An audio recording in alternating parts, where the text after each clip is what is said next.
Assalamualaikum warahmatullahi wabarakatuh. Perkenalkan, saya Bintang Rizky Zulfikar dari F4612 dan ada rekan saya. Saya Wisnu Satrio Agung. Saya Alberto Noval. Oke, di sini kita bertiga bertujuan untuk mempresentasikan hasil tugas besar kami, yaitu validasi struktur kalimat SPOK menggunakan parser dan token recognizer. Oke, dalam proyek ini kita juga membangun sebuah parser sederhana yang dapat memeriksa kevalidan struktur kalimat berbahasa Indonesia. Struktur kalimat yang dikenali didasarkan pada pola SPOK. Proyek ini melibatkan pembuatan token recognizer menggunakan finite automata dan parser menggunakan pushdown automata untuk memeriksa struktur kalimat. Yang tujuannya untuk memahami dan mengaplikasikan teori automata dalam pengelolaan bahasa alami, membangun sistem yang mampu mengenali dan memvalidasi struktur kalimat berbahasa Indonesia, dan juga membuat antarmuka pengguna yang memudahkan dalam pemeriksaan kevalidan kalimat.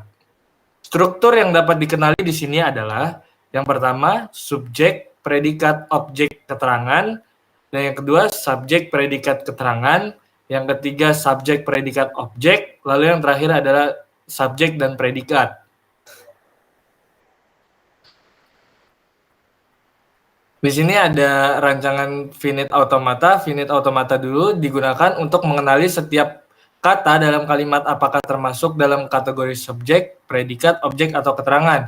Diagram berikut menunjukkan rancangan finite automata untuk mengenali kata-kata tersebut. Oke, tabel transisi akan dibacakan oleh Wisnu. Baik, untuk tabel transisinya di sini ada state Q0, Q1, Q2 dan Q0, Q1, Q2, Q3 dan Q4.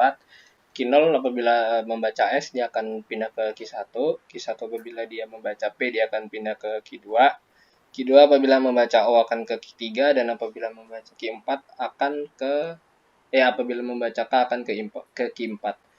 Dan selanjutnya di Q3 apabila dia membaca K akan ke Q4, sedangkan Q4 adalah final state-nya.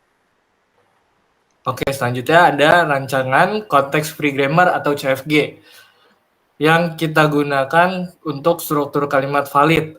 X sama dengan X1, X2, lalu X1 ada sama dengan S, dan X2 sama dengan P, X3, dan X3 sama dengan O, lalu X4, dan epsilon. X4 sama dengan K, lalu ada epsilon juga. Lalu selanjutnya akan dilanjutkan oleh Wisnu. Oke, untuk implementasi program ini dibangun menggunakan bahasa Python dengan dua komponen utama, yaitu token recognizer dan juga parser. Untuk token recognizer sendiri berfungsi untuk mengidentifikasi kategori dari setiap kata dalam kalimat yang diinputkan. Kategori yang dikenali adalah subjek, predikat, objek, dan keterangan. Berikut adalah implementasi dari token recognizer-nya. Oke, di sini di dalam code-nya kita memiliki kelas data token recognizer. Di sini kita mempunyai accepting states di mana isinya merupakan list kata-kata yang bisa dikenali oleh program dan juga kategorinya.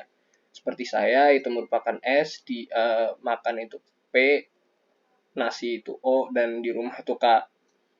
Untuk selanjutnya kita memiliki function recognize di mana dia akan mengembalikan kategori dari kata yang ingin diperiksa. Selanjutnya ada parser. Parser menggunakan pushdown automata untuk memeriksa apakah urutan kategori kata dalam kalimat sesuai dengan salah satu pola SPOK yang valid. Berikut adalah implementasinya. Di parser ini kita akan memanggil function token recognition yang sudah kita buat sebelumnya. Dimana untuk flow-nya sendiri, di awal kita akan membuat satu array kosong, yaitu array structure. Lalu kita akan membaca kata per kata yang dimasukkan oleh user, dan kita akan mengecek apakah kata tersebut valid menggunakan token recognition yang sudah dibuat tadi. Apabila kata tersebut valid, maka akan dimasukkan kategori katanya ke dalam array structure. Apabila tidak, dia akan mengembalikan rejected. Setelah dimasukkan ke dalam array structure, restructure tersebut akan dicek lagi di akhir apakah strukturnya valid atau sesuai dengan struktur yang bisa diterima oleh program, yaitu SPOK, SPK, SPO, dan SP seperti yang tertera di dalam variable valid structures. Apabila strukturnya valid akan return accepted, dan apabila tidak valid akan return rejected. Baik untuk antarmuka pengguna atau GUI, di sini untuk memudahkan pengguna dalam memeriksa kevalidan kalimat atau menjalankan program ini, kami menggunakan library Streamlit untuk membuat tampilan antarmukanya. Berikut untuk contoh implementasi code-nya.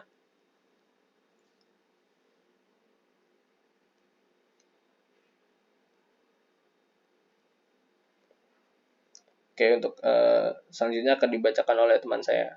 Berikut adalah output program dari codingan yang kami buat.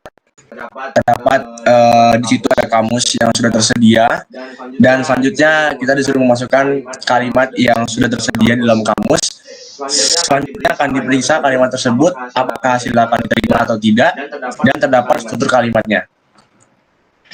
Hasil dan pembahasan. Setelah implementasi dan pengujian program, kami menemukan bahwa sistem dapat dengan baik mengenali dan memvalidasi struktur kalimat yang sesuai dengan SPOK. Beberapa contoh kalimat yang diuji adalah: pertama, kalimat "saya makan nasi di rumah", hasilnya diterima, struktur kalimatnya SPOK. Yang kedua, "dia minum air", hasilnya diterima, struktur kalimatnya SPO. Yang ketiga ada "mereka bermain di sekolah", hasilnya diterima, struktur kalimatnya SPK. Yang keempat, "kita menulis", hasil diterima, struktur kalimatnya SP. Dan yang terakhir, "kamu bermain bola cepat", hasilnya ditolak, struktur kalimatnya SPOX. Kesimpulannya, proyek ini berhasil membangun sistem yang dapat memvalidasi struktur kalimat berbahasa Indonesia menggunakan pendekatan automata.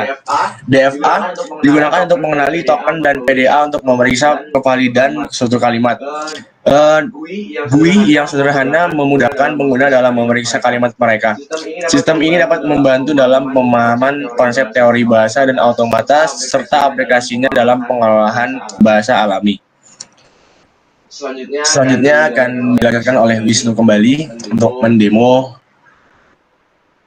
hasil dari web yang kita buat.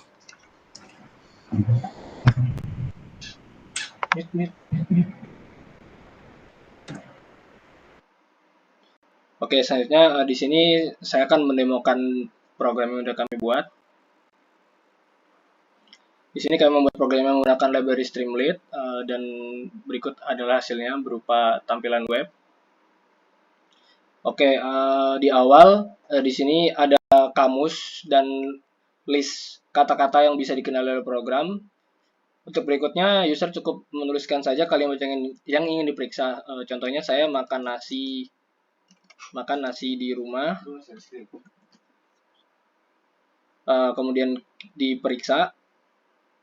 Lalu akan muncul hasilnya. Di sini apabila diterima akan menunjukkan hasil accepted dan struktur kalimatnya, yaitu SPOK. Apabila di sini saya hanya menggunakan "saya makan nasi" saja, maka dia akan mengenali hasilnya sebagai SPO. Dan apabila dia ditolak, seperti saya yang menggunakan subjek saja, dia akan rejected karena struktur kalimatnya S, bukan struktur kalimat subjek saja tidak ada dalam list kalimat yang diterima. Baik, sekian untuk presentasi kelompok kami.